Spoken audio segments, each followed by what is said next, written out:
Oke, sekarang kita bicara soal hypothesis testing dengan menggunakan t-test gitu ya.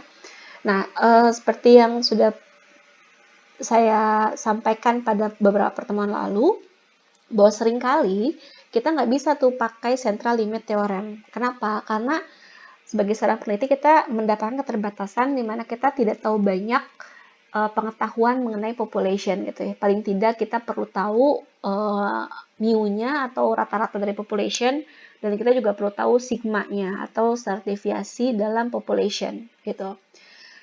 Nah, seringkali yang kita ketahui justru cuma sekedar sampel gitu. Terus kondisi kedua adalah kita seringkali nggak bisa mendapatkan sampel size yang besar gitu ya. Apalagi untuk beberapa desain rancangan penelitian tertentu gitu ya, misalnya melalui eksperimen, dia susah untuk bisa mendapatkan sampel size yang banyak gitu. Nah, maka salah satu alternatifnya adalah menggunakan t-distribution gitu ya. Ingat-ingat lagi penjelasan saya sebelumnya soal apa itu t-distribution gitu ya. Ingat-ingat lagi bahwa salah satu determinator yang sangat berperan dalam t-distribution adalah degrees of freedom gitu. Degrees of freedom atau DF itu diambil dari sample size dikurangi 1 ya. Nah, biar nggak terlalu abstrak, kita langsung bicara soal studi kasus deh gitu. Nah, kasusnya nih contohnya, ada seorang perancang software nih, dia menciptakan satu aplikasi baru, satu app, yang klaimnya itu dia lebih user friendly dibandingin app yang lama gitu. Jadi katakan dia punya app yang sebenarnya sama jenisnya dengan app yang lama, tapi dia cuma bikin si app-nya itu tuh lebih user friendly. Jadi sebenarnya yang dibikin tuh bukan app-nya, tapi mungkin user interface gitu ya. Nah, dia mengklaim user interface yang diciptakan ini itu bisa membuat error lebih sedikit gitu. Paling tidak dia bisa membuat lebih sedikit error dibandingin 10. Dia bisa membuat lebih sedikit dari 10 error dalam tes gitu ya. Test of usability. Nah, untuk bisa menguji klaim tersebut, akhirnya dibuat studi gitu kan. Dia ngambil sampel dari 16 pengguna gitu ya, 16 user. Nah, dari 16 user yang menggunakan aplikasi itu atau yang menggunakan user interface yang baru itu, akhirnya dapetin rata-rata dari error yang dihasilkan dari penggunaan sampel size tersebut atau sampel tersebut dari 16 orang yang pakai, rata-rata errornya itu cuma 8,8 gitu. Jadi iya nih, lebih kecil dari 10 gitu kan, dengan standar deviasinya 3 gitu ya.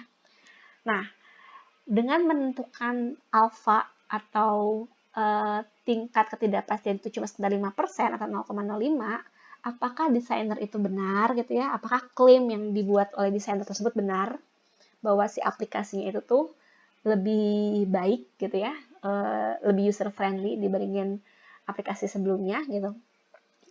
Atau dengan bahasa statistiknya, apakah si desainer itu bisa mereject null hypothesis dan membuktikan bahwa penelitian tersebut signifikan secara statistik gitu. Itu bahasa statistiknya. Nah, kalau kita formulasikan hipotesisnya, kita dapati pertama null hypothesis yang ini saya buat besar deh ya.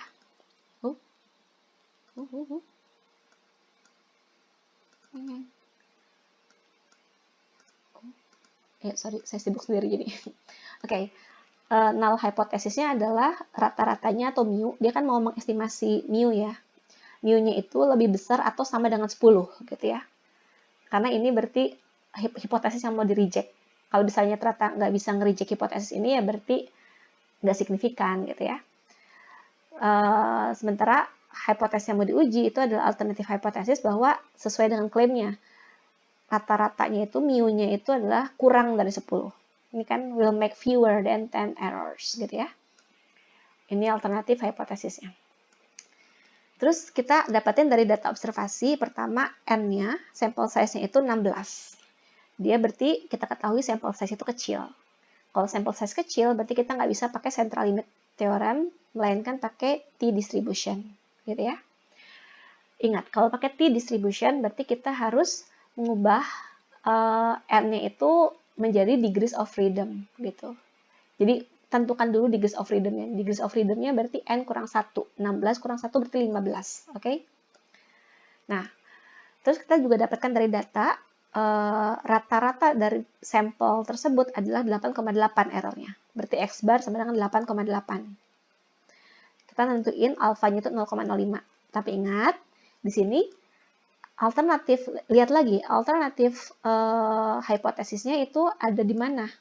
Dia menguji mu di lebih kecil dari 10. Artinya, dari sini kita bisa lihat bahwa apakah ini one tail atau two tailed rejection region, gitu ya. Kalau dia lebih kecil dari 10 dan kita jadikan 10 ini sebagai starting point karena dia adalah mu, artinya berarti dia ada di sebelah kiri kurva gitu, dan dia cuma melihat di sebelah kiri. Kalau cuma di sebelah kiri atau sebelah kanan aja berarti cuma satu sudut gitu ya. Nah, berarti di sini kita melihat alfa itu 0,05 dan dia sifatnya one tailed. One tailed artinya berarti dia nggak dibagi 2 gitu ya. One tailed. Oke. Nah, terus kita ketahui juga dari data bahwa standar deviasinya itu 3. Standar deviasi sampelnya itu 3. Gitu. Nah, ada beberapa langkah yang bisa kita lakukan ketika kita mau melakukan pengujian hipotesis dengan menggunakan t-test. Pertama adalah dengan mengetahui sampel size-nya itu kecil, kita menggunakan t-distribution sebagai referensi, gitu ya. Jadi t-distribution itu sebenarnya logikanya mirip dengan standar normal distribution, bedanya adalah dia di sini. Dia menggunakan degrees of freedom, artinya berarti dalam logika statistik, kita menggunakan kurva yang normal distribution, tapi kita melihatnya seberapa dekat t-distribution dengan normal distribution gitu lah. Jadi ini sebenarnya cuma supaya kita hati-hati ya ngomongnya gitu. Tapi sebenarnya logikanya mirip. Jadi kita tetap menggunakan X bar atau rata-rata sebagai starting point, terus standar deviasinya menjadi sebagai unit pengukur, mirip gitu ya. Kalau kalian lupa apa yang saya jelasin, lihat lagi di PPT sebelumnya. Oke, jadi kita kembali ke prosesnya. Pertama, step pertama adalah jadikan t-distribution sebagai referensi. Dan menjadikan t-distribution sebagai referensi, pertama dia mirip dengan SND, yaitu jadikan rata-rata atau X bar dari sampel sebagai starting point, dia jadi 0. Ya. Terus kemudian jadikan start deviasi sebagai unit acuan atau unit pengukur, gitu ya. Nah, hanya bedanya bukan beda ya. Ini sebenarnya mirip dengan z-score, hanya z-score itu sebenarnya adalah implikasi dari central limit theorem, tapi kalau kita pakai t-score atau t-value, kita melihat sampling distribution-nya langsung diterjemahkan ke dalam t-value gitu. Maksudnya gimana sih? Maksudnya gini. Nah, belum bisa saya geser ya. Oke. Kok nggak bisa digeser? Sebentar.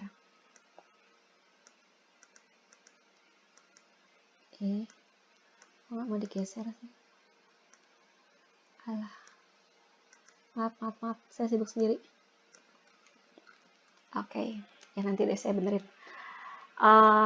Kita masih ngomongin proses. Terus kemudian kita perlu, terus kita tentukan dulu rejection area-nya. Ingat, rejection area-nya itu kita kalau ngelihat hipotesisnya itu mu-nya itu di bawah, yang hipotesis alternatif yang mau kita ujikan itu adalah mu lebih kecil dari 10, artinya berarti dia ada di sebelah kiri starting point. Berarti kita cuma ngelihat satu rejection region aja, satu corner. Tapi dia ada di sebelah kiri, gitu ya. Kalau dia mu lebih besar daripada 10, berarti dia sebelah kanan, gitu ya. Terus dari itu langkah berikutnya adalah mengconvert X-nya ke dalam t-value, gitu. Terus baru kita menempatkan t-value ini dalam t-distribution.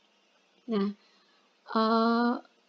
kalau kita mendapati X value-nya itu atau T value-nya itu, X yang sudah di-convert ke T value-nya itu ada dalam rejection area, berarti kita reject null hypothesisnya. Oh, sorry. Ini ada yang kelewat. sebelum convert adalah 4 ya. Kita tentuin dulu dong critical value-nya. Calculate critical value.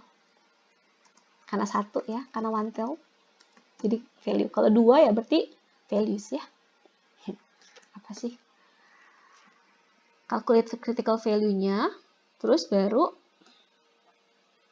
convert X-nya ke dalam t-value, dan temukan atau tempatkan, locate gitu ya, tempatkan t-value-nya itu dalam t-distribution dan lihat t-value-nya itu ada di dalam rejection area atau ada di luar rejection area gitu ya, rejection region. Sorry, ini halangin. Nah, kenapa sih saya nggak bisa geser sini? Oke, jadi begini. Oke. Ya udahlah gini ya. Bete. Sorry. Ya ini saya kenapa kelimpungan sendiri sih? Kenapa sih dia nggak mau? Bete.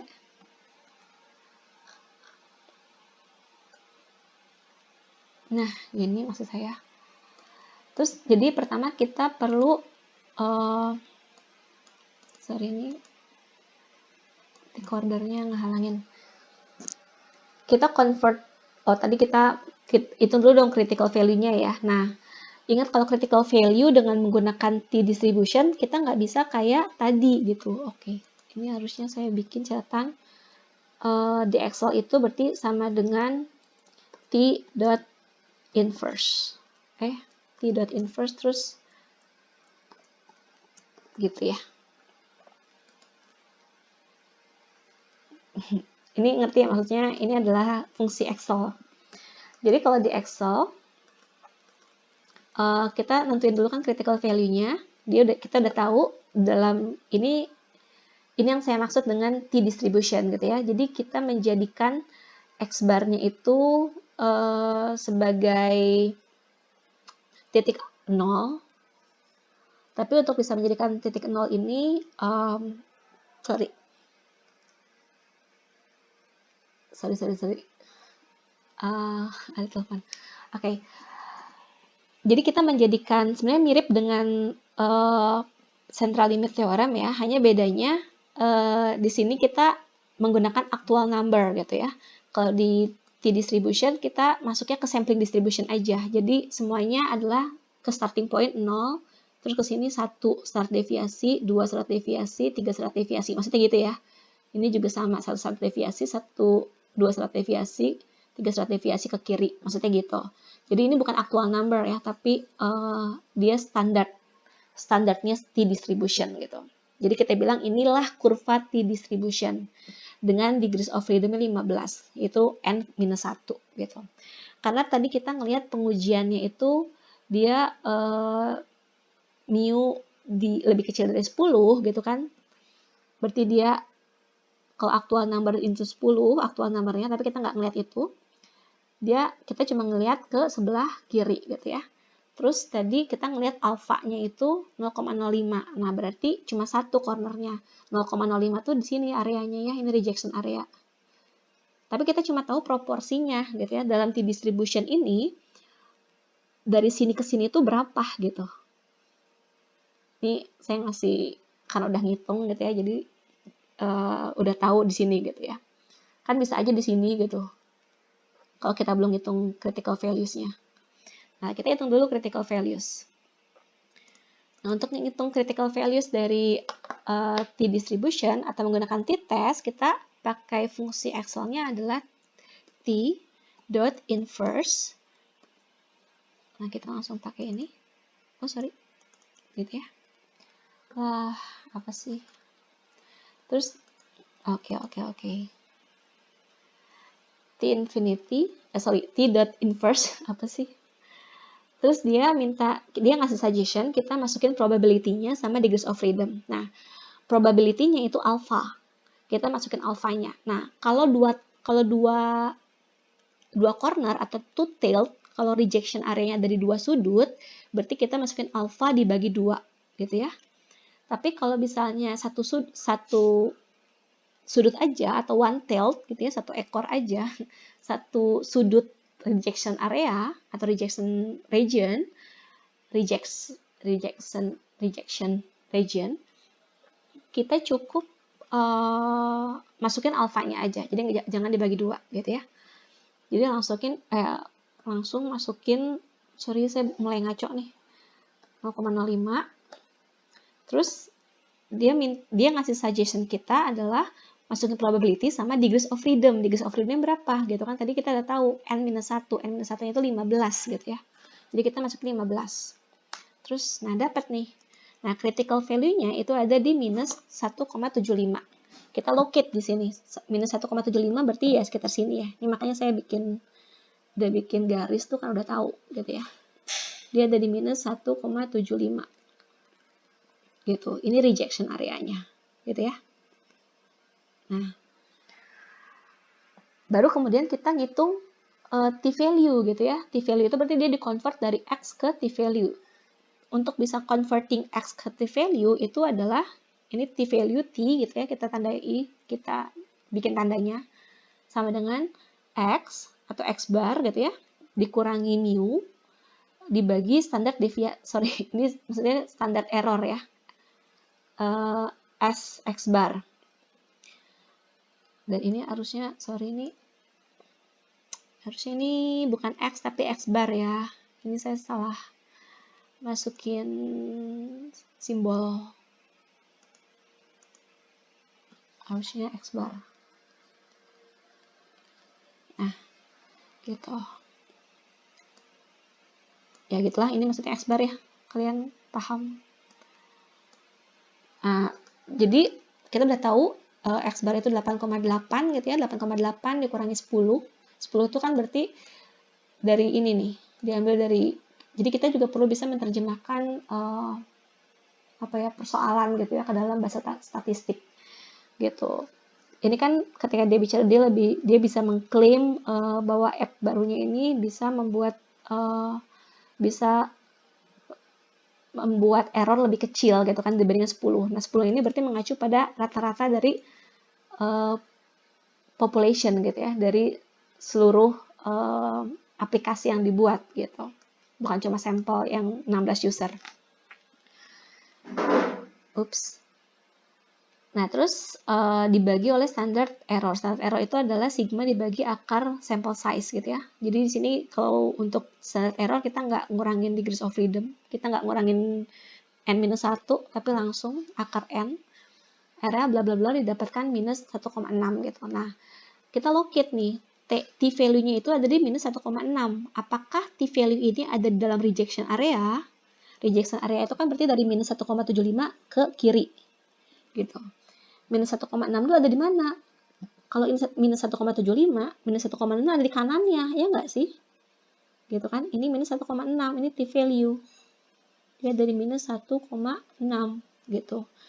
Nah, karena t-value-nya di sini, dia ada di luar rejection area.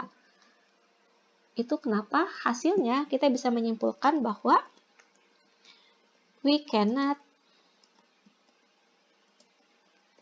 reject the edge di null hypothesis gitu. Kita nggak bisa reject null hypothesis gitu. Yang artinya temuannya atau klaimnya si software designer ini tidak signifikan secara statistik gitu ya.